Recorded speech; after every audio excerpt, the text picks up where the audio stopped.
Hello. Welcome to Tag Talk. It's a little bit of an interesting one this week. I should probably do some general housekeeping things before we really get into it. So Sure. basically, I don't know if you can tell, but Haley's I not am not Haley. here. So what has happened, and for the next few weeks, what we're going to have to, as a community, handle. So Haley is on a bit of a mental health sabbatical, a little bit of a mental health um, journey, a little bit of a break. So every week on Tag Talk, I'm going to be joined by someone else, by a special guest, by a friend of the channel, by someone else from Fightful. I don't know. It's going to be different every week. It's going to be a lot of fun. All that being said, each show is going to be a little bit different because our guests are going to have input in what we're talking about, what we're doing. So this is like an indefinite thing. We're not entirely sure when Haley's going to be up to come back or when she's going to feel okay to be on Tech Talk again. So you just got to stick it out, guys. That's just that's just what we're doing. But I'm joined today by one of my best friends in the entire world. And this is Mike. Mike, I want you to introduce yourself. I want you to tell the people what you're about. Oh, goodness. Go for it. Hey, guys, I'm Mike. I used to do a podcast called the Up and Over Podcast. I met Kiley forever ago in Chicago, and now we've just traveled the roads, brother. And yeah, I just love wrestling and Saints football and everything about those two things. So, Kiley, thank you so much for having me. It's pretty big shoes to fill with Haley, considering how much people love Tag Talk. So here's to hoping I can do a fraction of what she does. I think you're going to be just fine. Mike is one of my best friends in the whole world. And I did promise on Twitter that I would tell the infamous story of how we met. Oh, did you? I missed this tweet. Yeah, I used it to bribe people to come watch. So sweet. So basically, Mike and I live in two completely different states. And the story of how we met is, if any of you have been to AEW All Out, you know it's in the middle of nowhere. There's nothing in the city. It's not even Chicago. It's Hoffman Estates. And it's it's decently far from Chicago. Like 40 so minutes. Far that you couldn't find an Uber to save your life. And public transportation, Chicago has trains, but they're not in Hoffman Estates. No. So basically what happened was my sister and I, Colby, we basically just waited for 2 hours probably for an Uber to take us to our hotel. It wasn't coming. So I'm like, okay, we're going to walk this 6 miles to our hotel. Yeah. In dark Hoffman Estates, there's nothing. It's whatever. So we're booking it because we're two women alone at night. And we come across this group and there's a giant Ethan and Mike and some other people. And I'm like, we're going to go with this group. And we just start talking, just chatting. And then eventually we come across a stranger in a pickup truck who turned out to be the worst. This was the worst idea ever. Not a good guy. We accepted a ride from the stranger, and turns out we were staying at the same hotel, and we've been best friends ever since. That's it. I want you to know there was a moment where we realized y'all were behind us, and we were like, should we stop for them? What do we do? They're just walking. We might as well just wait for them and see what we can get together, you know? But there was a moment where it was just you, Ethan, Colby, and I sitting in a parking lot in front of a Chipotle in Hoffman Estates, Illinois, just hoping somebody came back to pick us up. There's people sleeping all over the parking lot. It was what a time. So moral of the story, stranger danger, but I was not Mike Klinsky. Thank you. Just a reminder, guys, if you want your question, your comment, your whatever read on air, make sure to submit a super chat, and I will read every single super chat, provided it's appropriate. Mind your P's and Q's. We had some issues before, but love that. All that being said, you guys are here to see us talk about wrestling. Yes. And Mike Klinsky has some opinions about what we're about to talk about. Oh, and I'm excited about it. So, a super chat from Colby, who is my sister. She says, I love Mike. I don't like this at all. I don't like it. I love you, Colby. Oh, we love you, Colby. But back to wrestling. Yes. WWE is doing some in my opinion, weird stuff. And I kind of want to gauge your opinion on it because I don't think we've talked about it. So basically, Cody Rhodes won the Royal Rumble. He's challenging Roman Reigns at WrestleMania. It's a given. It's a whole thing. They did a whole promo building it this week. But me, and I think a lot of other people, kind of feel like Sami Zayn has been left in the dark. I think Sami Zayn and Kevin Owens challenging for the tag titles, which is like what a lot of people think is going to happen. I don't know. I'm not into it. And I kind of want to know where you stand with it because we haven't talked about this, I don't think. We haven't talked anything WWE at all in a long time. In a long time. In a long time. Ever. There's a few things. Firstly, to touch, I know that you and Haley had covered like the whole Bloodline story, including Sami Zayn there a couple weeks ago. But the interesting part about that is that there was like this innate bias that I don't think you've ever seen in a wrestling storyline or has done as well as Sami did, even as he was leaving, as like he was in his final moments as honorary Uce, where he turned on Roman. And everybody kind of expected it and hoped that it would happen, and it was justified. But even Sami was so indoctrinated by the bloodline that you even see immediately after his remorse and him understanding and accepting what Jimmy and Jay were going to have to do to him. Like that was done phenomenally. I don't think that's being talked about enough. Is like to everybody watching, it was the right thing to do for Sami. But for everybody in that ring, it was the worst thing he could have done. And it was like, you turned your back on family, right? So Sami to me was the glue that held all of that together, especially in the weird moments where things weren't clicking so well.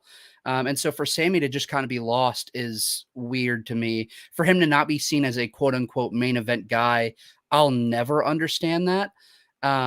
But the whole storyline there was masterfully done. But that does lead us into Roman's next program, which, as you said, is Cody Rhodes. And for what it's worth, I love Sami and Kevin Owens as a tag team. I think that's going to be awesome. So I'm all in for that. But I just hope that they don't get lost after 2 weeks or a month and they get a good push together. I think it's going to be awesome to see. But for Cody and Roman, man, their promo for Monday was fantastic. And it's a true testament to how much, you have to be able to verbally sell what you guys are going to be, doing over the next, 2 months now. And you have to get people to buy in. I enjoyed it. I told you as we were about to go live, we were talking about Cody. And I had just said, if Cody Rhodes cries in every promo, like actually sheds tears, I'm in. I'll pay as much money as possible to watch it. But my question to you is, should Cody, in your opinion, be the one to end Roman's streak? I've thought about this a lot because I've always thought, I think Cody should be the one to beat Roman. But a lot of people have made convincing arguments that Cody should lose and then work his way back to Roman. But it's a weird situation because I feel like Cody's entire story since coming back to WWE has been building to this WrestleMania. Of course, the injury was probably not expected. He probably wasn't going to take that time off regardless. And then I think he was always going to win the Royal Rumble, and I think he was going to go and beat Roman. But Cody, to me now, because the bloodline has been so great and so integral to WWE since Cody's been gone, he feels like an outsider in this story, and it's hard to get him to fit in there. And I understand that he has, his dad and all these motivations for challenging Roman and all these motivations for winning. And in all likelihood, WWE will probably give him the belt because he's such a big star. But Sami Zayn is so over. And a lot of people have compared it to, Daniel Bryan and the Yes Movement, which I don't think it's quite on that level.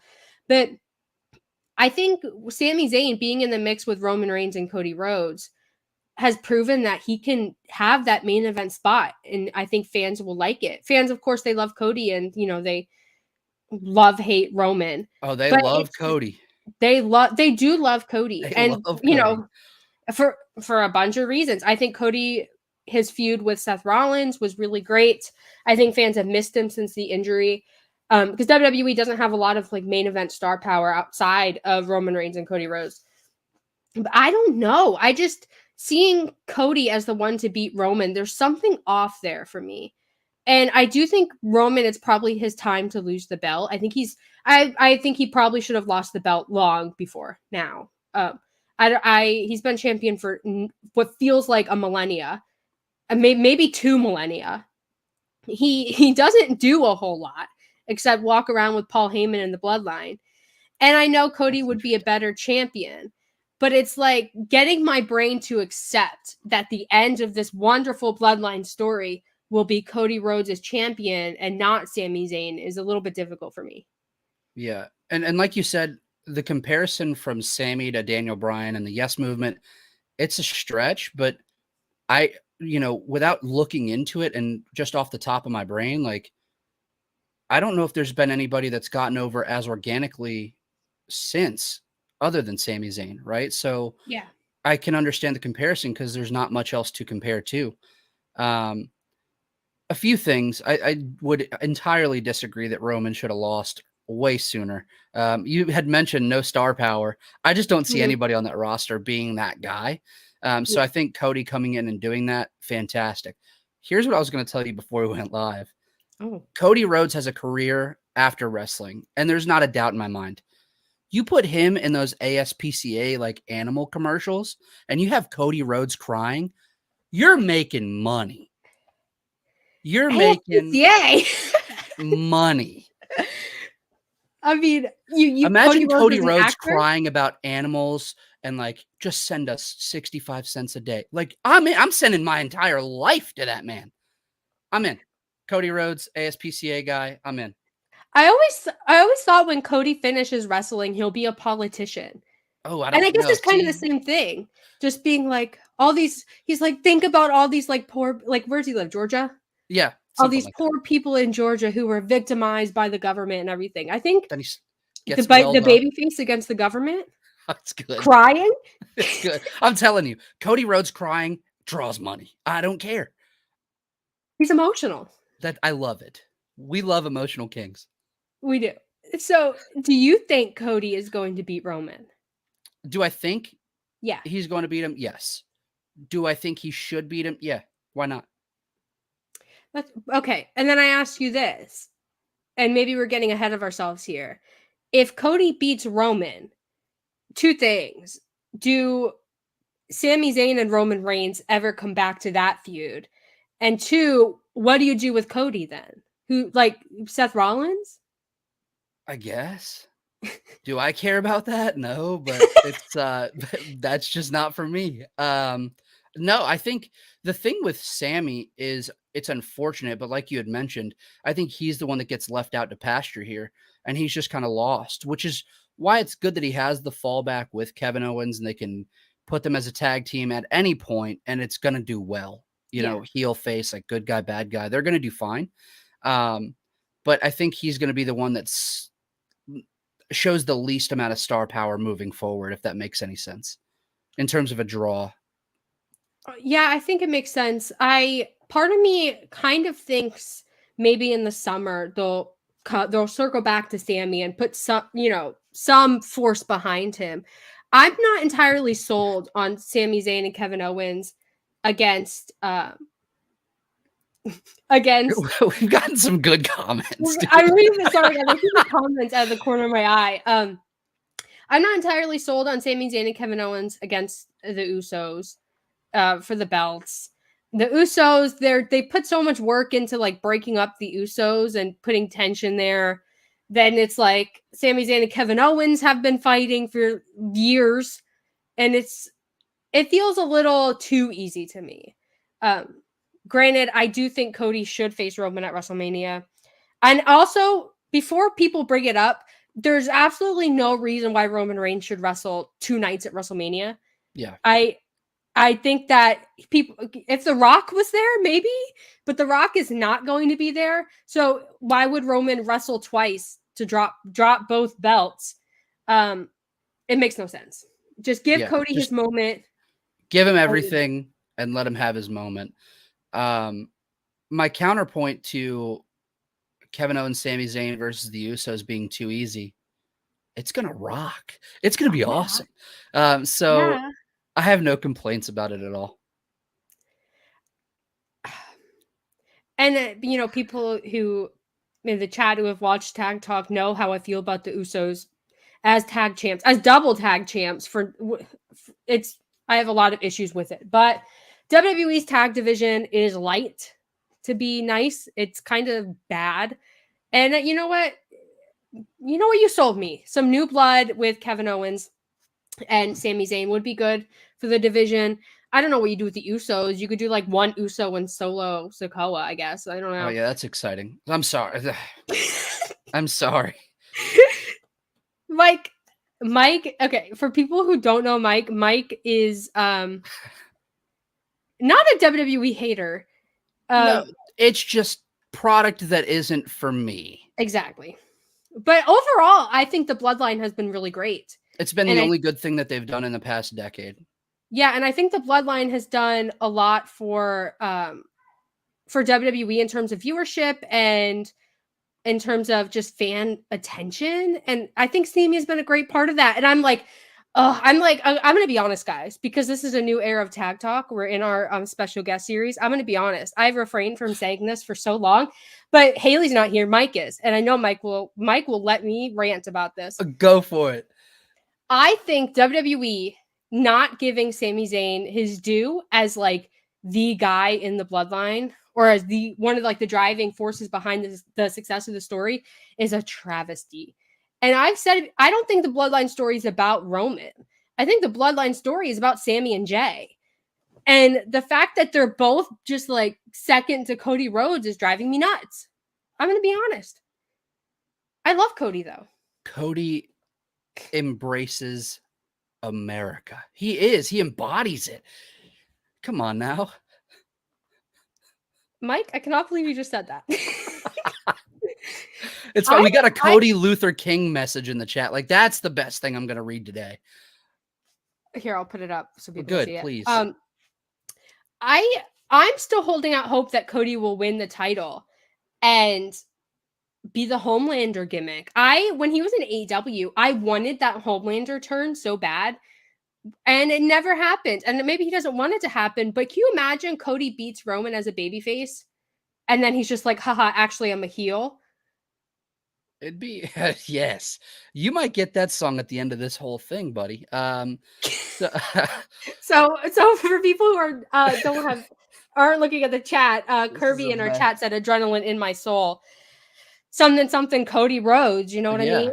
Yeah, casually. Yeah, dude, I just want Cody to come out Monday after WrestleMania, grab a mic, tears in his eyes, and say, "So what do you want to talk about?" That's all I want him to say. It's my favorite thing he does. That one line. That's it. Crying. What do you want to talk about? What do you guys want to talk about? So nothing that he does in the ring. That's like He's second fine. to the tears. Every time he does a cartwheel and the whole Stardust thing, it's funny. Oh, I love Stardust. I think you know how much I love Stardust. Yeah, Kirby said WWE fans aren't turning on Cody Rhodes. They love him. And that's the truth. And that's the reason he made the jump, really. Yeah. He wanted to be like the meat and potatoes baby face, like nothing short of that. And AEW fans were like, yeah, but no. Whereas WWE is like, we're in. So, and that's cool. That just shows the difference in the product. Yeah, Cody Rhodes as the, this ultra American character, it didn't work in AEW. And Cody Rhodes was so successful on the indies because he wasn't this extreme American character. He was in the Bullet Club for most of that time, and he just wore a suit and was he smoked cigars and was like the more the more that we discuss Cody Rhodes, the more boring he becomes to me. And so might not be a great take, but it's the right one. Sorry. I know, I 100% get it. So that all that being said, should we pivot to AEW? I'd love to. Okay. Listen, AEW, and since Full Gear, to me, has been on its best run yet. In ring wise, I think a lot of the stories are really, really great. I know Haley agrees, but Mike Klinsky, that's me. What are your opinions on AEW? Dude, AEW has been on a tear for a little bit now. Their in-ring work has been great. Again, building stories. There's a few that I'm not much of a fan of. But we'll touch on that as we do a preview of tonight. But Mhm. AEW has been fantastic to watch. I haven't been much of a like a Friday night at 10 p.m. Eastern Rampage kind of watcher. I'll watch when Yeah. I can, if I can. But man, they've had some bangers on that hour long show too. So AEW has been doing really, really great. Even their like developmental stuff, Dark Elevation, that's all been fantastic. So you know me, I love AEW. I'm all in for it. But yeah, they've been on an absolute tear, and I don't think it's a coincidence that they've been doing so well since the Elite I return. knew you were gonna say it. I I knew it. don't think it's a coincidence. Before we dive into the preview tonight, and I don't want to get on a crazy tangent about this, Okay. we haven't spoken about this either. I miss CM Punk. Me too. And And listen, I think CM Punk coming back, not only is it fantastic business, but I'm hard pressed to believe that CM Punk is a bad human being because of all the things that he's done for other people. Not only like the people there, like, you know, the actual workers in AEW, but then you also have like the videos of there was a special needs kid that came backstage that was like, I only wanted to see you. And like he hung out with him for a while and, you know, mhm. poured love into him. Like, dude, I'm not going to be convinced that's a horrible human being. Maybe selfish at times, but man, I miss CM Punk every Wednesday on my TV. Yeah, I think there's always going to be wrestlers and, people in general in wrestling who don't get along. And that's just it's always going to be that way. It's always been that way. But if and I'm wearing an Elite shirt before anyone calls me a CM Punk show because I know you will. I finally evaded the CM Punk super fans in my Twitter DMs, and now here we are talking about CM Punk. Sorry. Um, no, it's fine. Um, I think, and it's weird to me because the Elite, they come back and they do the trios, and basically their whole story now, their whole entire babyface turn is built on this fight they had with CM Punk. So I don't know. I think I do miss CM Punk. I think back to the CM Punk MJF feud, and I miss that kind of uh, realness to AEW feuds. Not that there aren't feuds right now and stories that have that same basis. But you know what I mean. I genuinely, when CM Punk came back and he was feuding with MJF, I genuinely believed everything he was saying, and Yeah. MJF. And I think MJF as world champion, at least in the current feud he's doing, I think he's missing that realness. I think this version of MJF as champion is so contrived, and it's like a parody of himself in a way. So, and I love the Danielson stuff. I love seeing Danielson wrestle every week because he's Brian Danielson. He should be wrestling every week. Yep. And I think his match with MJF is going to be great. But I don't know. CM Punk brought something so special. And now it's like we have Hangman and Moxley, which I get that same feeling of realness with. But Is that I the don't know. only There's storyline that they have that you get that same feeling of like authenticity with, though? Yeah, and I do agree. But I think the popular thing is that people expect, or maybe they like fantasy book CM Punk and FTR against the Elite for Double or Nothing, for All Out, whatever it ends up being. And I would love to see that, because it's weird that AEW coming up on Revolution, the Elite aren't working on a feud. Like the Elite are some of the best storytellers in the company, and they aren't working for a feud. You could say House of Black, but where has House of Black been? You know, and I can't help but feel like if CM Punk and FTR were there, that we would have this great trio story headed into Revolution. I think you give it a week and you'll still have that same great story. I Yeah. don't think you need to sell that. And I don't think CM Punk is done with wrestling, whether that means he comes back to AEW or he doesn't. He goes off and does something else. I think CM Punk in the ring, there were issues. I'll agree. He's older and he's out of practice. But I think CM Punk is so valuable to wrestling. And I think he genuinely now wants to wrestle and wants to be involved in wrestling. I think he's healed mentally enough from, the WWE disaster, to be a part of it. And I do expect to see him back. I don't know anything about his injury or how long it takes to heal that kind of stuff. I'm not a doctor. But I don't know. Like, I can't imagine a world where CM Punk doesn't heal from this injury and comes back to wrestling in some way? I would say a year would be my guess. I think it's something along the lines of like 8 months. But if he comes back to AEW, why not pull him back in his hometown at All Out again? Right? Yeah. Like I that. said this Go ahead. I said this on Tag Talk, and maybe it was a different show. I don't remember. I said at some point that moving forward, All Out, the entire pay-per-view should be like cursed for the Elite, and that every year they should get screwed over somehow. That's amazing. And how great would it be if the 1 year anniversary of Brawl Out, CM Punk returns? It'd be wow. It would be incredible. It would be incredible. Apparently, he wants to play ball. I don't want to get too backstage with it all, but apparently, he wants to come back, play ball, do business. But I do miss seeing old Phillip Brooks on my TV every Wednesday. Me too. But let's get into the AEW card for tonight. I keep forgetting it's Wednesday, guys. It's weird. We're normally live on Monday for Tag Talk, but that's okay. So let's just start with the trios because we're already on the subject. So this Dynamite is being billed as Championship Fight Night, which you have Battle of the Belts. So I don't know why we're not doing Battle of the Belts like this, but that's fine. So we have the Trios World Championship match, the Elite versus Top Flight and AR Fox. I've said it before. I love Top Flight. I think Dante in particular is really, really talented. I thought this was going to be the Revolution match, though. Interesting. What are your thoughts? I have it backwards. As great as Dante has been, I think I prefer Darius in ring. And here's my reason, right? Dante's been a blast. He really understands TV wrestling, I think, a little bit better because Darius hasn't had as many reps, right? But, dude, you watch Darius. Darius lays everything in. He'll fight from the bottom the entire time and, like I said, work his ass off to get where he needs to be. And he'll take a beating just to spite the opponent so he can get up and say, what else you got? I love both of them, but I do think that Darius is the better wrestler. I hope Top Flight hold the championships this year. I can't say enough good things about them. And they're both relatively young. I mean, Darius is going on to be 23 this year. Yeah, 24. something like that. They're both, and he's the older one by a year and a half. Like they're both young. Yeah. So yeah, the future for them in particular, fantastic, and it's super bright.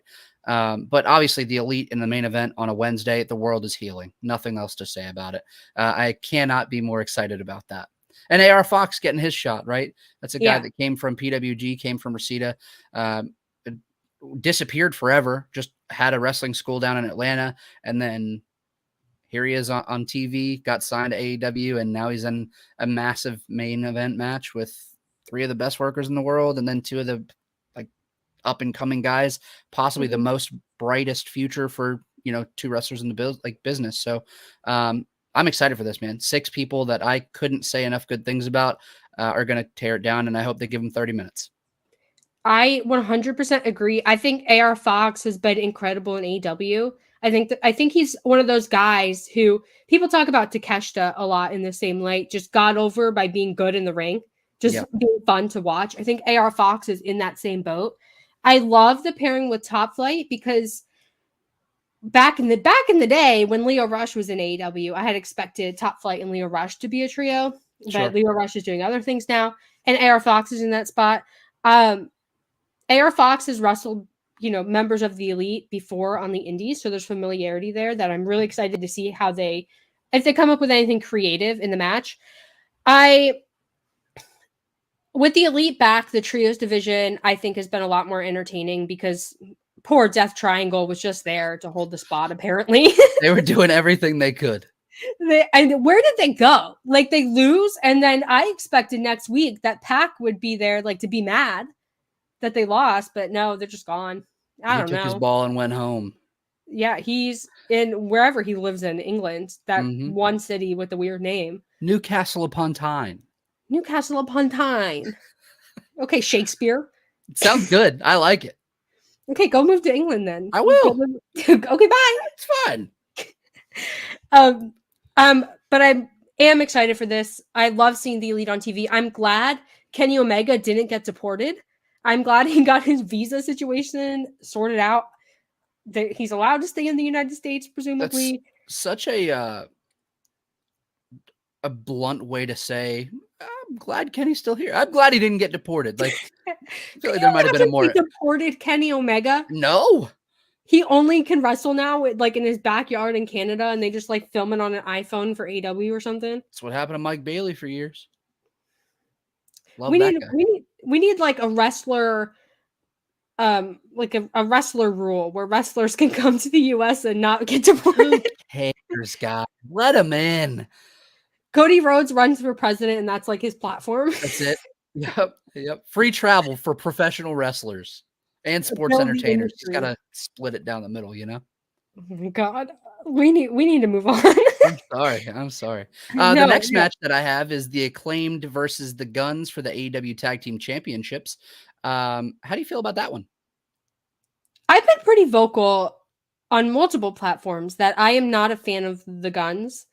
The Gun Club, the Ass Boys, whatever you want to call So them. mad. No, listen, they're nice boys. I've had wonderful conversations with them, but them being in this spot is a little weird to me in a company that is so strong in tag teams, that has a lot of singles guys that would make great tag teams. Like, you can build tag teams. I understand why they're in the spot. I understand, the Acclaim stole their dad. Like, they want to get revenge, custody of Billy Gunn match or whatever. But the Acclaimed are so consistently over, and it doesn't seem like it's fading anytime soon. And I would really, really like to see them doing something else that isn't the Guns. We got this before. This is a feud that has already been, wrapped up with a bow. I don't understand why we're still going with it. Yeah. The only thing that makes sense feasibly for me is that Billy Gunn turns on them tonight. That's it. And no more scissor me daddy ass. What are you supposed to do? You've probably sold. The Acclaimed get a new daddy. Who? Arn Anderson. I don't know. Then Big you Show? have them as a trio with Brock Anderson go for the belts. There it is. Do you Wrapped remember it up. Who Do you cares? remember when Brock Anderson joined the Varsity Blondes? No. Oh, my bad.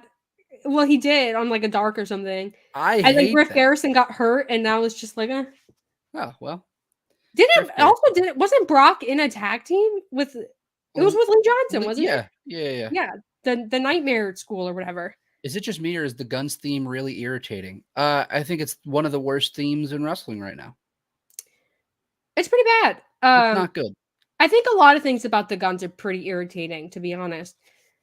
I will say though, they've improved a lot as wrestlers and on the mic, especially Austin, the smaller one. I think there's a Do not make fun of our short kings. I refuse to even entertain this. The smaller one. He's smaller than Colton. The short one. It's fine. No, I think he's improved a lot, and I admire his commitment to being annoying. Like, he fully recognizes that's his role.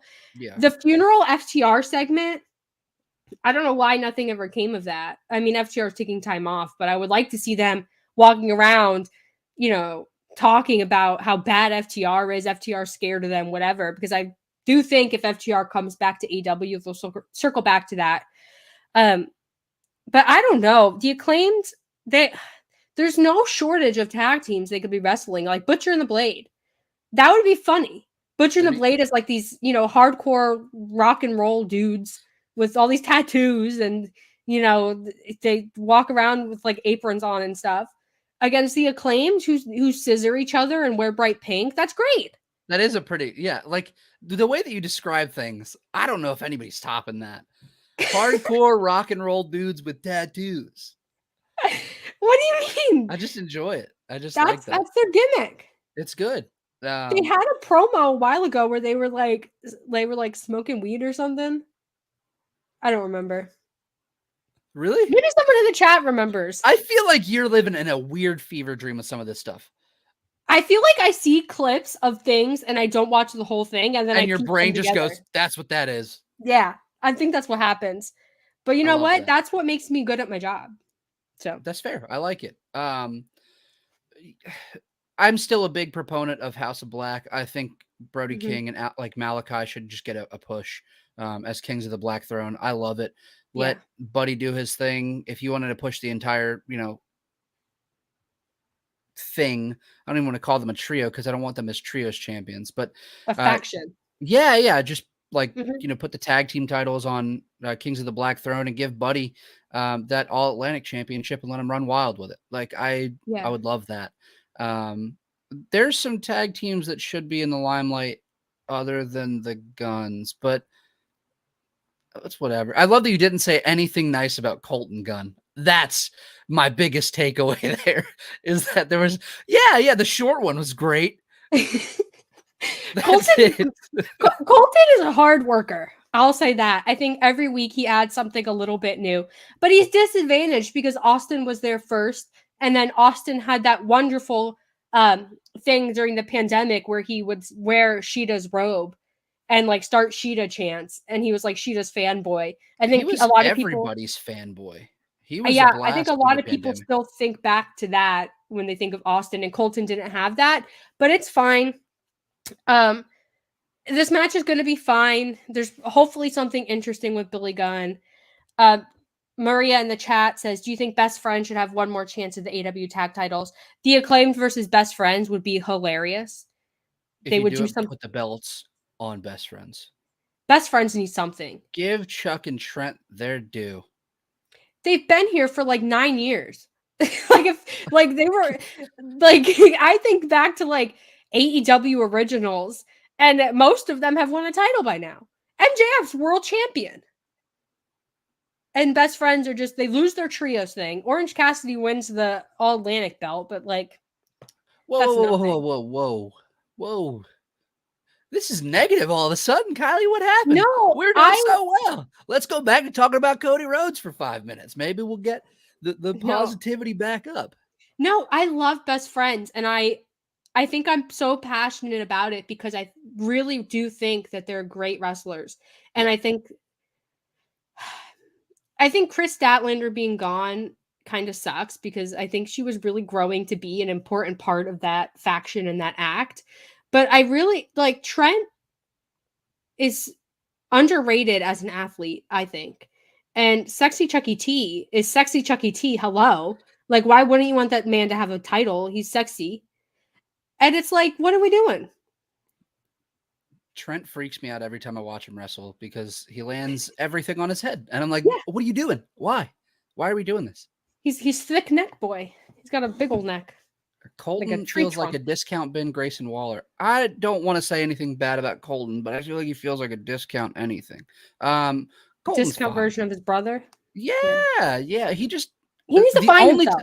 the only time that I've ever felt anything toward Colton Gunn was after the Briscoes FTR match where they beat up FTR, I think, right? At like it was one of the Ring of Honor pay-per-views. Oh yeah. Yeah. And then if you listen, he's talking to a fan and he says some not great things to that fan. And I was like, I'm in. Give me that every week. I'll find it. I'll send it to you. It's going to be great. Tony Khan, if you're watching, because we know you like to steal my ideas, put that on Twitter.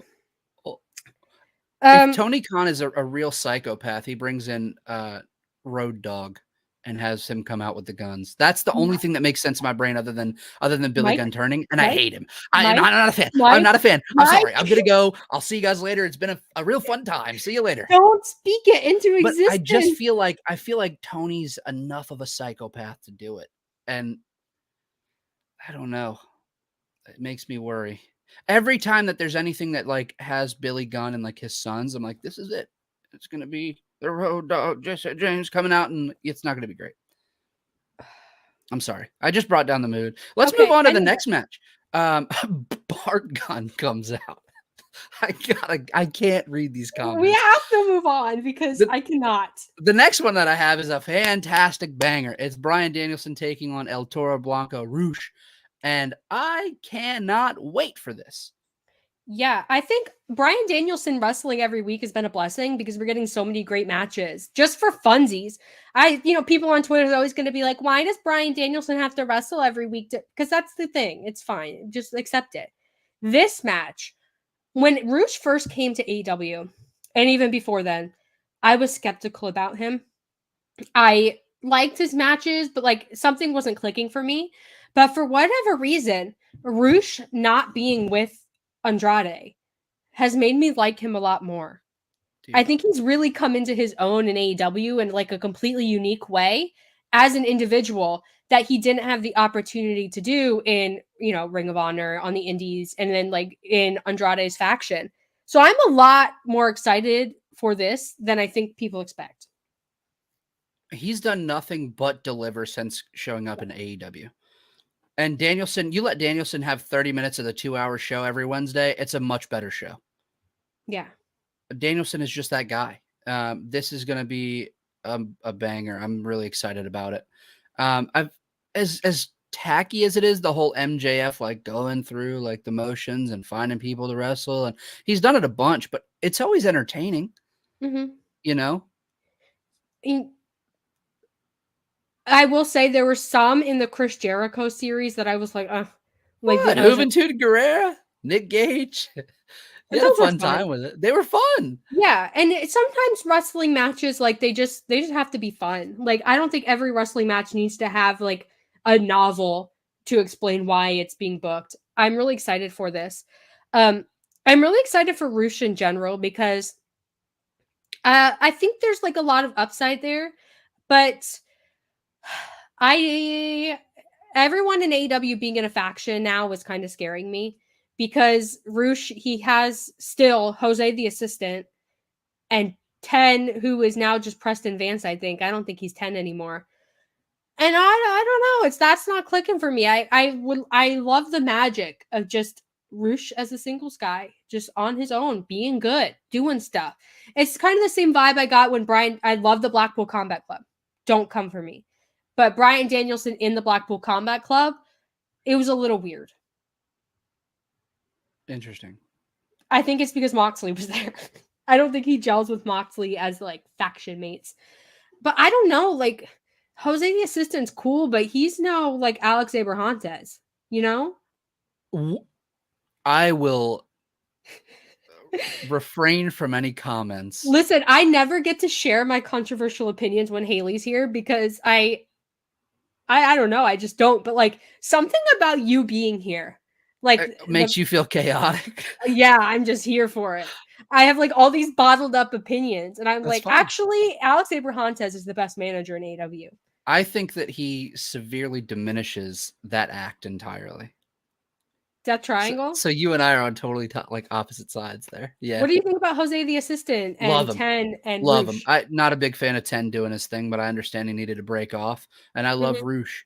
The issue is like Andrade stock, whether he comes back or leaves, has severely taken a hit. Alex is a waste of space. Penta says I'm you're so wrong, sir. sorry. You are wrong. Alex Abrahantes, when you know what, we're not going to turn this into an Alex Abrahantes show because I will fight to the death for him. That's crazy.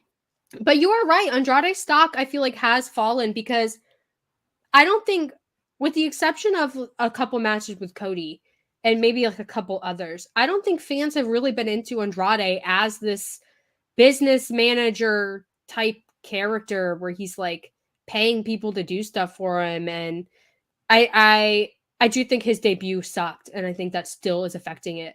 His It was prestige horrid. in AEW. Yeah. But like a lot of, I think fans, AEW fans in particular, when there's rumors that someone is leaving, AEW fans don't want to invest in them because they don't want to, have to deal with the consequences of that. So he comes back, like he has to do something cool. I don't know what you would do with him to like get him back over, but fans are just so burnt out on Andrade, I think. Yeah, and Roosh is just kind of cooler, like Yeah. he has that edge to him where it feels like he's just going to smack somebody backstage. You know what I mean? Like Yeah. Roosh kind of feels legit in that way. Not saying anything bad about Andrade. I loved Andrade, but just feels like AEW kind of didn't know what to do with him, but they brought him in as like we'll figure it out, pal, and they just never did. I think Bummer. I think they expected that he would be Andrade from NXT and have those kind of matches and that kind of vibe. And I do think they tried to replicate that in AEW, but I don't know what the problem is. Like something isn't clicking. Something's wrong there. I don't know how you solve it. You just I don't know. I think AEW is better with Roosh in that role. The thing is, Andrade needs time to get going, and they didn't have enough time because they were already cramming their shows. I mean, you'd have Excalibur screaming 100 words in a second to, tuck in everything at the end of the shows. Like, they didn't have enough time for Andrade to really be Andrade, whereas Roosh kind of works that more compact style and gets his stuff across real, like, honestly, just quicker. And he can excel in 5-minute matches, whereas Andrade really needs probably 3 times that amount, like 15, 20 minutes to get it across. So nothing bad about either of them. They're fantastic in their own rights. But for TV that has so many different storylines and so many things happening, Roosh probably makes more sense. I 100% agree. Speaking of I was going to say, speaking of people who can get stuff done in 5 minutes, but maybe that's not like the right thing to say here. Let's talk about the women's division. Sure. So this is a mess. So the AEW Women's World Championship Eliminator match, which I think is a #1 contenders match, if I'm not mistaken. Yeah, I guess it Something is. like that. Jamie Hayter, who's the champion, against the Bunny. Listen, I'm so excited the Bunny is getting things because I love the Bunny. I loved Allie. I love the Bunny. For what I understand, she was like injured and then she was filming like a movie and it's like whatever. But I guess the bigger story here is they're building this homegrown AEW coalition and these outsiders from wherever coalition. And they're going to meet up at some point, whether it's in Blood and Guts, whether it's just in like a 5-on-5 or whatever match, whatever ends up being. And I would like to see the Bunny involved in that. So I hope that this goes well for her because I think as an AEW original, she is an original. Like she's one of the first ones there. And she's also done a lot, just like had great matches and everything. But I want to know, Mike, because we haven't talked about this. What are your thoughts on this women's division story? It is funny that you took that because the only thing that I had for this was, Kylie, I know you love the Bunny. Are you excited to see this match against Jamie? So yes. I figured. So the first thing you said was, I love the Bunny. And I was like, there it is. Yeah, it feels like they were on a really good track with the women's division and this whole like WWE without saying it versus like your AEW homegrown girls. Like it felt like they were on a really good track with that. But then it just feels like it kind of got lost. Like, and I feel like Ruby Soho is kind of the one that ties everything together because she's the one that's still playing the other side. Yeah. She inevitably turns, right? Like that's the only way that like can go. You have to, right? Yeah. Because she can't be like the asterisk there. Like you have to make that right. But yeah, I mean, there's that doing a 5-on-5 or blood and guts with that would be fantastic. I don't know what I'm expecting out of the match tonight with the Bunny and Jamie Hayter. Jamie's been on a tear. I think she's been the best AEW Women's Champion so far. Consistently in ring. Like she's been fantastic. Jamie Hayter could wrestle a Harry Potter cutout and I would watch it. Yeah, I mean, that's it, man. Jamie Hayter's been absolute money to watch. Again, an organic person that just got over, right? Just was somebody that the fans got behind. We'll see. I don't know. You know, I feel like this is just kind of like a throwaway match to be the continuation of that whole storyline. So I unfortunately don't see it going well for the Bunny stock because I just feel like she's just like, yeah, you'll be fine. We don't have to pay, anybody local to do it. We'll just have the Bunny wrestle this match. So it'll be interesting to see. I just don't see it going very long at all. No, unfortunately. And I think the Bunny is always in the spot where she gets like a little bit of momentum, and fans are always excited to see her, but they never commit to the bunny, even though I think she's great in the ring and I think she's improved a lot. But I don't know if she ends up being involved in this larger story, homegrown versus WWE-ish talent. I don't know, but I expect that it'll be a quick match. We'll get some like massive beatdown angle, and then it'll cut to backstage, and like Willow Nightingale's on the ground bleeding, and Saraya and Tony Storm are like, ha ha ha, Yeah. and it'll be something like that, and the story will continue. I would like to see the story come to a head at Revolution. I would like to have a big match at Revolution that isn't just a women's title match that's there because it has to be there. Like that's usually what AEW goes with. Is just that. I'm excited for it nonetheless, though. How far out from Revolution are we? A little less than a March month. 5th? Because Yeah, so we're right at a 13, month. I mean, 20, 27, like 3.5 weeks. you're gonna have to go. If you're gonna do it at Revolution, you have to go now. Like, and not just like the continue it, like you have to go. We'll see. It's fine. I was gonna say, Britt laying down on the back just got ran over Stone Cold Steve Austin style, like She was like bleeding. Yeah, you're just expecting something along those lines, so it's I hope that we do get the 5-on-5 or a multi-women match of some sort, because that's what it seems like it's building to, specifically. Hayter being a better champ than Tony Storm, absolutely. Yeah, I think so too. Tony, I feel like it was a blast to watch her get there, but then the fans were just kind of like, yeah, whatever. And this is really the first AEW Women's Champion that I've seen the fans get behind before she got there and then stick with after she got there. Yeah. And it makes for better matches. So, yeah, I'm excited for it for sure. I will say Tony Storm kind of got the short end of the stick being an interim champion and being made official champ after the fact, because I do think fans didn't pay a lot of attention to Tony Storm because she's interim and they were just booking when Thunder Rosa was coming back, which I don't know when Thunder Rosa is coming back. I don't know. It sounds like she's never coming back. It's like every week I'm like, when's she coming back? I don't know. Yeah, it's been a lot of talk of like, hey, it's legit, and it might not. She might not ever wrestle again, which is sad. And she was great too, man. Her whole rise, but again, she wins that match probably a week too late, in my opinion. Wins the title, and then because she was supposed to win it at the pay-per-view. Am I right? And then that? she won it on like the St. Patrick's Day, right? Which was in her hometown, so I get it. Yeah. But like, you really should have probably pulled the trigger. At the pay-per-view.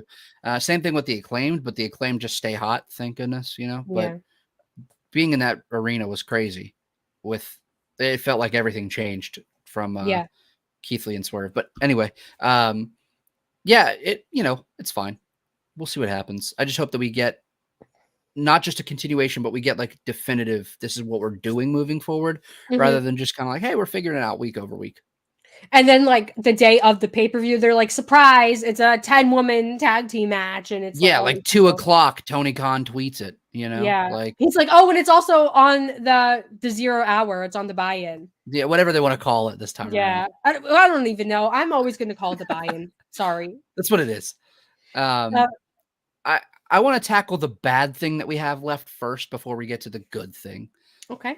And I feel like we might differ on what that means, and that's okay. Let's get the bad out of the way, though. The Garcia Guevara gauntlet for old Ricky Starks. It's Ricky Starks versus Angelo Parker, and if he wins that, against Matt Menard, and then if he wins that, either against Sammy Guevara or Daniel Garcia. And if he wins the entire gauntlet, he survives it, he earns a match against Jericho. Starks does. This stinks. And it's unfortunate that Ricky's in the position that he's in with it, because it does feel like they're just finding an excuse to give Ricky TV time. But it's just given that Jericho stench of like, this is going on for too long. I refuse. We got a super chat from G-Bro who says, Mike, say nice things about Jeff Jarrett. His entrance, like his theme song, fantastic. Makes me feel a million different emotions at once. This is just whatever, though, man. I just wish that we weren't in this predicament with Ricky Starks, because it feels like it sucks, and it does suck, and it's not great. And I do, when Ricky Starks was going into the feud with Jericho, I was a little optimistic because it does feel like a lot of guys who are going to be world champion have to go through a feud with Jericho to get there. I mean, even Kenny Omega had a feud with Chris Jericho in AEW. Yeah, but like it's But just different. but this is bad. And this is not good. I think it's because the JAS in general, I think fans are kind of done with. I think this whole thing, the sports entertainer thing, I think it's been bad for everyone in the JAS, especially Ty Mello and Anna Jay. I think arguably it's been bad for Daniel Garcia as well, being tied down like with this stuff. And I would like to see them explore Chris Jericho losing all the time and being bad and what that means for the JAS. Because he lost to Action Andretti and had this big freak out backstage. And then they're like, oh, just kidding. You're going to go into this feud with Ricky Starks, which is great. I don't know why Ricky Starks has to beat a million people to get a match with Chris Jericho after all this, but it's whatever. And I assume Chris Jericho is going to lose at the end of this. I think Ricky Starks is going to beat Chris Jericho. And then maybe we'll get like the dissolution of the JAS, but I don't know. I'm just annoyed with it. Like, and this gauntlet thing is so dumb. It's not good. And I mean, I want you to know everything that all the comments since we started talking about this. The story's so bad. The feud hopefully blows off at Revolution. I put the hopefully in there. Winston, sorry about it. Jericho books his own feuds and they're backwards as hell. And then Daddy Magic's the only good thing in this. And I agree on that. So I love 2.0. I love Angela Parker. I love Daddy Magic. I think they're really, really entertaining. I think they're more entertaining than Sammy Guevara is. So I don't know why Sammy Guevara is in this prominent spot with Daniel Garcia.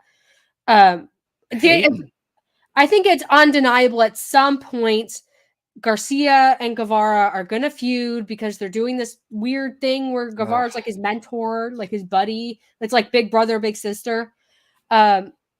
So we're going to get that at some point. Jake Hager's there. Like, I see you just read Casey's comment. Yeah. Jake Hager stinks. It's so bad. I appreciate that they're not doing, here's Jake Hager, he's an MMA star. I love that they're doing this as like, here's Jake Hager, he's a big dumb idiot. And that's his character. And I appreciate it because he is a big dumb idiot. And I like the realness there. Yeah. But wow. I don't know.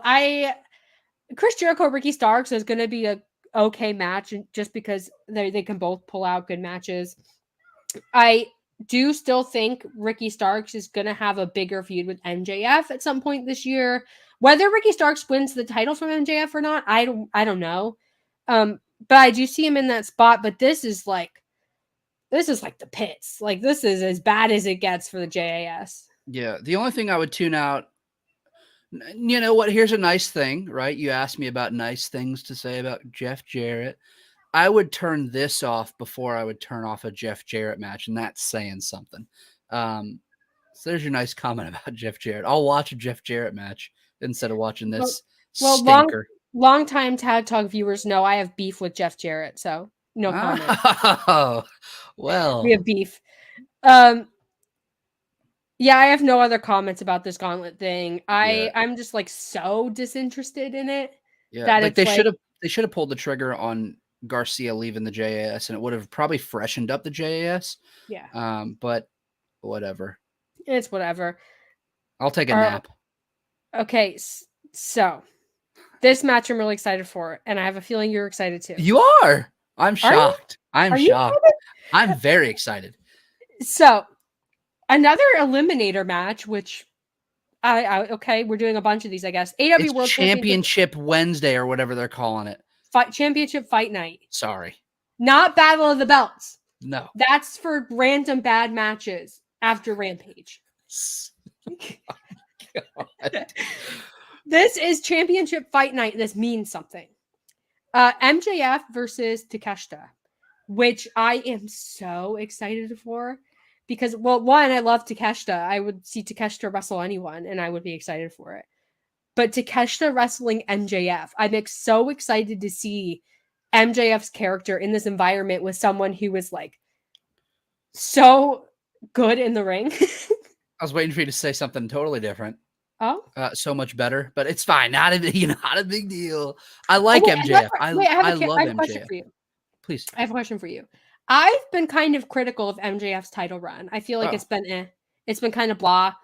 What do you think about it as MJF as world champ? all right. Here's a shameless plug. If you go back and listen to my old podcast that I did with some of my best friends called the Up and Over podcast, we covered Triple H's Reign of Terror, which I should this have worn my whole merch. this whole stop it right now. This whole MJF feud is, or not feud rather, this whole MJF run rather is eerily reminiscent, even down to like, dare I say, like the race baiting comments. Like it's all there. Like it just feels like a direct rip of that whole Reign of Terror there. And he even mentions like, "Oh, it's my Reign of Terror." It's fine, man. It's whatever. I don't hate MJF. I really enjoy MJF a lot. Um, I just don't know how long can you run this with, before the tread runs off the tires. Like, Yeah. it's a different world than it was 20 years ago, right? You're talking a 2-decade-old thing. Um, Attention spans are much shorter now, right? With how easily it is to, consume content in a minute. Like, how am I supposed to buy in on MJF being a guy for 18 months, a year, 2 years? Like, you know, I don't know. No, I definitely agree. And I kind of touched on this at the beginning when we were talking about CM Punk. I I don't part of MJF's appeal to me when he was, gearing up to win the title last year and when he was having all these great feuds was that I believed him. That I believed that he was this jerk, that he felt all these things he said he felt, that he was doing all these things. But now I'm not buying what he's selling. And I think it's because he's with Danielson, who I genuinely believe Danielson when he says that I love wrestling. I'm a pro wrestler, like all the stuff he says. Danielson is so genuine in that. And Takeshita is a lot of the same, that I genuinely believe Takeshita is having the time of his life in AEW, that Oh, he yeah. believes everything he says. And MJF, I don't know. And it's so weird because, MJF is, this great promo and he's a generational promo and all this stuff. But I don't know. It's not clicking with me. And I hope that this match really gets him back on track because I think MJF Danielson could be as good as MJF Punk if the story and the commitment is there. That's fair. But Yeah. it just depends. And it's unfortunate, but they were building to CM Punk MJF, right? That was the build coming out of All Out. So it almost feels like the whole MJF situation got derailed. And you almost wonder what if Punk was still around, Yeah. But he's not. And this is what we have. Takeshita, man. Takeshita being in the States has been A amazing. blessing. Yeah. It's made both him and every promotion he's worked for exponentially better. And Mhm. I think that's awesome. There's a whole lot of people clamoring for Takeshita to beat MJF clean tonight. And I just don't see that being a feasible possibility. Although, if you could think about that happening, that place would go bonkers. Yeah. It'd be awesome. I think we'll get shenanigans. I think he'll cheat to beat Takeshita, or like Roosh will help him beat Takeshita as part of his payment or something like that. Which Roosh versus Takeshita, if they build that for Revolution, I'm into it. I'm into it too. But I fully expect, though, I don't think MJF beats Takeshita clean. One, because I don't think you do that to poor Takeshita. And two, I don't think it's MJF's. I think MJF cheating to win adds more for him and his character. That's who he is. I'm so insecure that I'm just gonna do all the stuff that insecure men do, but it's fine. I'm excited for it. The match itself is gonna be good because it's Takeshita and he can get a good match out of a stick. I'm excited for the story. Wow. That's a really undermining thing to say about MJF. And MJF is, in my opinion, I love MJF in the ring. I do too. I think he's really good. He doesn't wrestle often, so I think that helps him out a lot, that he doesn't have to be as cautious because he doesn't wrestle as much and he can kind of when he wants to go, MJF will go. Right. I do think the clash of styles with Takeshita could be really, really good or really, really bad. I don't know. I'm excited for it nonetheless, though, because one, I love when the world champion wrestled on TV. Yep. And two, I love when people who are organically over gets, this spot, which presumably it's going to be the main event, get that slot and really get to showcase what they want to do, like Takeshita, who is someone who got over just by being good in the ring, which I love about AEW. So I'm excited for it. I'm sorry, and I know people saying MJF doesn't need to win this match. MJF does need to win this match. I'm sorry. So my friend Sal is in the chat, and he said a few things a few different times, and the toxic masculinity. Sal might be the greatest person to talk to when it comes to writing signs for wrestling. He is he anytime that you watch a live wrestling event from Texas, I guarantee you'll see one of Sal's signs, just so y'all know. So that feels like something he would write on. Nice little sign. Remember when I didn't write signs at AEW All Out? Tough. But yeah, this is whatever, man. MJF wins this. Takeshita doesn't really lose stock, though. Like, Yeah.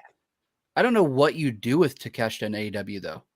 Like, do you give him the All Atlantic Championship and let him leave like Pac did? Like, I don't know what you do. I don't either. And Don Callis kind of swirling around Takeshita is interesting to me. I forget that's even a thing. Yeah, I don't know. I mean, I guess at some point all will be revealed and we'll understand why Don Callis is doing this. I don't know if Don Callis is building a faction. I don't know if he's just jumping off the Kenny Omega ship.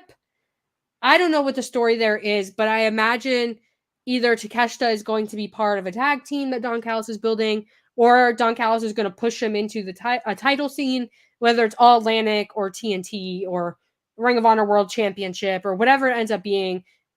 It's good. I don't know. Don Callis is there, but just absurd to me because you can't do a heel Takeshita. No. You can't. Unless Don Callis is luring him into a sense of like false security to be like, wow, surprise. Here's my actual client. Yeah. Gotcha. Which I don't know who that would be, but maybe that. I don't know. Maybe I don't know. I don't know where the story goes. Darby needs to be a challenger for MJF in the summer.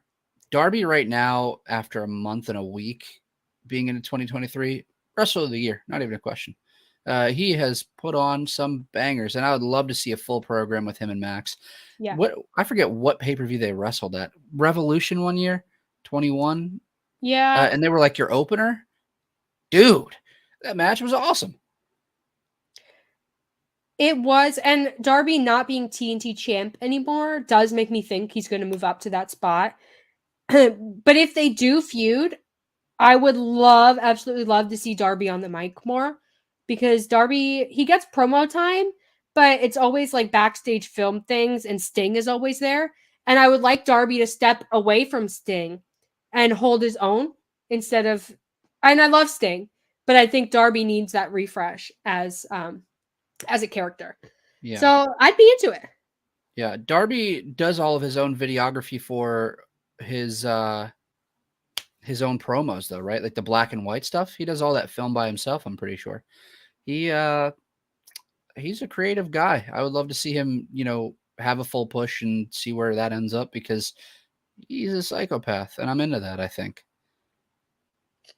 I'm into that, I think. I'm into that, I think. That's it. That's all I got. Yeah, see, dude. G-Bro, right on with me. It was that match was a banger. Like, that match made the other matches, like 2 or 3 matches after that followed. I was like, yeah, but I'm not really that into it. Like, that match was fantastic. I think they could have a really awesome time with the program, because that was built on MJF beating Darby with a headlock, right? That's what it was. So yeah, giving them some time would be awesome. And I'm always here for AEW coming back to coming back to feuds, but also specifically feuds between the quote unquote pillars. Yeah. Because I like to come back and, you know, see how people have improved. Like, and I think the story is really interesting in that regard, except for Sammy Guevara, but that's fine. Um, and Maria says, how about Sting versus Darby? I, for a long time, have been on the Darby Allin should turn heel train because I think Darby Allin has needed a character refresh for a long time. And a heel turn is an easy way to do that. But I think him being TNT champion revitalized him in a way that I don't think we need to do Sting versus Darby ever. I have no care to see it. Yeah. Yeah. But I understand that thought of like Darby needs to break away from Sting and how do you do it? So we probably end up getting something, but I don't care to see it. Me either. So, as of right now, that is everything that is on Dynamite, which is a good card for Dynamite. Yeah. AEW has been on a run of fantastic Dynamites. Absolutely. It's like mind-boggling to me because I don't know, 2022 was a weird year for AEW, and I was like, okay, here's our slowdown. Like, we're gonna get back in this rhythm of like good shows, like nothing too crazy. And then Full Gear happened, and then it's like all of a sudden pay-per-view cards every Wednesday. Every Wednesday. Yeah. Every Wednesday. Yep. The Shaka Thatcher last week was awesome. Like, you know, you had Danielson and Thatcher. That was a banger. There was this past few like month of card is what I'll say. Like past 4 weeks. Like it's wild. Dude. It's exhausting like, to watch almost. Like it's like this is awesome, but how do you do this every week? Like, and I think that makes the moments where it's not so great look even worse. Yeah. So it's a catch-22 there. Like you're putting on fantastic cards, but then like, what do you do at pay-per-views? And then what do you do for the slow weeks? Like, I fully expect Revolution to be a solid 5 hours. I just looking at the amount of stuff that has either is building to Revolution or probably should build to Revolution to be done. It's going to be insane. I fully expect it to be insane and absurd. Yeah. Yeah, it's golly. It's on a Sunday, yeah? Yeah. Thank goodness I'm off work. Like I could relax. Mike's like, oh, 5 hours, dude. That's that's including the buy-in, but yeah, but golly, some of those events go so long that like, man, you're just tired by the end of them. But would you say that it's been? I'm not even reading that. I'm not reading it. I'm not reading it. I'll leave it on the screen. So that's everything for Dynamite. Do you have anything else you wanted to chat about? I didn't. We brought up everything that I was going to chat about. I was going to just about to open the floor to you. Oh Lord, no. I mean, we don't have to. I'm cool. I have nothing else that's really exciting for me right now. Well, damn. Okay. Other than Kazusada Higuchi being one of the best wrestlers in the world that nobody talks about, go watch DDT. Enjoy yourself. Go watch DDT. That's a good message. I love DDT. Go watch DDT. That's all I got though. Okay, do you want to do so at the end of Tag Talk, this is your first Tag Talk. We do a little bit where we do our closing thoughts and then we do our plugs. We plug our Twitter, any other things we're doing. So I'm opening the floor to you, your closing thoughts and your plugs. Oh Lord. My closing thoughts. By 2024, let's stop having Chris Jericho win matches and put people in boring feuds on AEW television. Cody Rhodes for president, governor, senator, whatever he wants to be in the United States of America. That's all I got. Awesome. Okay, my closing thoughts. That's hard to top. What's my closing thought? I want more. I think it's like commonplace to say I want more women's wrestling on AWTV. Yep. But with how much I'm enjoying the story of the homegrown versus outsider thing, I want more matches to build that and less backstage beatdown segments. So maybe that's my closing thoughts on that. Sure. But Mike,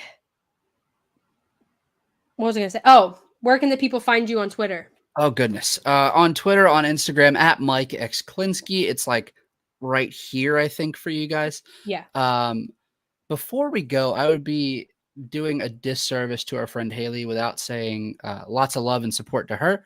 And obviously, if something isn't right and you're not feeling something or you're not feeling like yourself, reach out. There are people to help you. If you follow me on Twitter, I will be tweeting plenty of links to places that will help. And then obviously my DMs are open. Reach out to me anytime. Like, I love you guys, man. I love people. I love you, Kiley, Mike, one time for the OGs and 5. But yeah, Twitter, Instagram. I'm trying to think, do I have anything else but that? I don't, man. I feel like an old man. But yeah, lots of love to Haley. Lots of love to you. This was awesome. I appreciate you having me. And Tag Talk Supremacy 2023, it continues.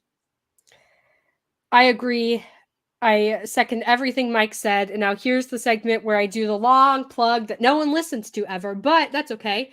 You can follow me on Twitter at Fuller_Kiley. I post everything I'm doing there, and I will be posting every week our special guest on Tag Talk. Tag Talk will be moving back to its Monday at 3 p.m. time slot. This was like a special episode because of the circumstances of the week, and we wanted to make sure we got an episode in. That's why we're live on Wednesday, but thank you guys for joining us anyway. It was a lot of fun. But moving forward, it'll be Monday at 3, and our guest next... I'll tweet about it. Follow me on Twitter at Fuller_Kiley. I was gonna say it, but then I haven't talked to her about what we're gonna talk about yet, so it's like, But there's a hint. I haven't talked to her about it. There's a hint at Fuller_Kiley for that. This is Fightful Overbooked. Thank you so much for watching. This is where we talk about wrestling and we talk about other things too. There's basketball. There's a show about Degrassi and dating apps and all sorts of things. So make sure you subscribe to Fightful Overbooked to get into all that content. If you're watching this after we go live, hi. Thank you so much for watching. We'd love to have you. Also, comment below your thoughts on Sami Zayn, on Cody Rhodes, on Roman Reigns, on AEW, anything you want. I still want to know what you have to say, even though you didn't make it live. That's fine. Like this video as well. And share it. Share it with your friends. Share Fightful Overbooked. We are on a killer run right now, Fightful Overbooked. And I would love you guys to be a part of it. Thank you for watching. And like I said earlier before the stream, in case you didn't make it, for the next few weeks, Tag Talk will have a special guest every episode. This week, it's one of my best friends in the entire world. This is Mike Klinsky. He's the dude. Follow him on Twitter. We're going to have a lot of familiar faces, maybe some not so familiar faces. We're going to have a lot of fun with Tag Talk. Every week is going to be a little bit different. We're all just making it up as we go along. But I hope that you guys still enjoy the content. Also, I totally missed this part of the plug. Follow at Romantic Wrestle. That is Romanticized Wrestling, which is also on YouTube, Romanticized Wrestling. That's like a passion project. Me, Haley, and our friend Kyle. Kyle is on a business trip right now. I don't know what. We're going to film a Jay Briscoe tribute episode. I don't know when we're going to film it. We're both very busy. It's fine. But I will be doing some solo content on Romanticized Wrestling. Some breakdown, some story stuff. Just a lot of fun stuff. So follow me on Twitter for that and follow at Romantic Wrestle for that. I think I covered all the points. So thank you guys so much for watching. I will see you Monday at 3. We will not be Wednesdays at 4. Monday at 3. Bye, guys.